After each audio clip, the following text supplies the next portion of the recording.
თუ დაეცემი, ის წამოდგომაში არ დაგეხმარება. თუ შეცდები, ის სახალხოდ დაგცინებს. ის ნერვებზე თამაშის ვირტუოზია და კოჟრებზე დაბიჯების დიდოსტატი.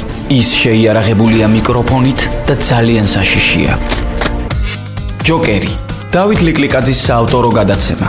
უსმინე ყოველდღე, შაბათ-კვირის გარდა, ძველი ქალაქის ეთერში. ჯოკერი, სასაცილოა. სტალინურმა რეპრესიებმა მრავალი უდანაშაულო ადამიანი შეიწირა.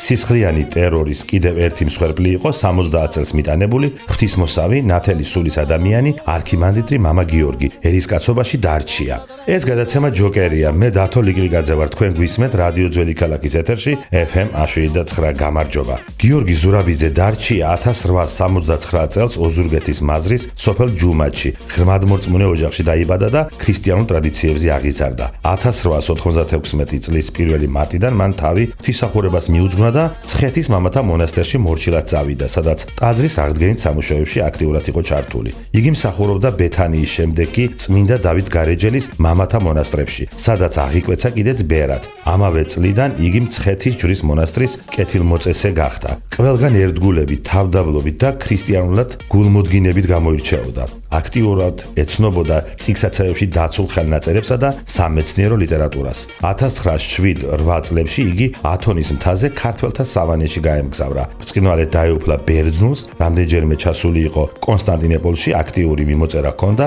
ქართველ სასულიერო და საზოგადო მოღვაწეებთან. საქართველოში დაბრუნებული მამა გიორგი 1920 წელს ბორჩალოს რაიონში სოფელ რეხის მიქაელ მთავარანგელოზის ეკლესიის წინამძღვრად განემწესა. უაღრესი სიყვარულითა და პატივისცემით სარგებლობდა მრევლში. მისი ავტორიტეტი და მრევლის პატივისცემა ბუნებრივია, მიუღებელი იყო ბოლშევიკური ხელისუფლებისთვის. 1925 წელს ის ცილიწამებლური ბრალდებით დააპატიმრეს. დაიწყო ამაზრზელი დამამცირებელი სასამართლო პროცესი, რომელიც გესლიანად შუქდებოდა გაზეთ კომუნისტის ფურცლებზე. მამა გიორგი დარჩიას ბრალად ედებოდა რელიგიური ფანატიზმის გაღვივება ანგარების მიზნით, სასწაულმოქმედი სალოცავების აღმოჩენა, მრევლის შეცდომაში შეყვანა, მოტყუება და შემოწირულობების სახით ფულის გამოძალვა, აღვირ ახსნილობა. ამ სასამართლო პროცესზე ბრალი დასდეს ჯამში 26 სასულიერო და საერო პირს. მამა გიორგი უარყოფდა შეთითქმულ ცილისწამებულ ბრალდებებს. მიუხედავად ამისა, მას 6 თვით თავისუფლების აღკვეთა მიუსაჯეს. 1928 წელს მამა გიორგის არქიმანდრიტის წოდება მიენიჭა და საარქივო დოკუმენტებში ცხეთა თბილისის ეპარქიაში მოიხსენიება. 1928 წლის ბოლოდან კი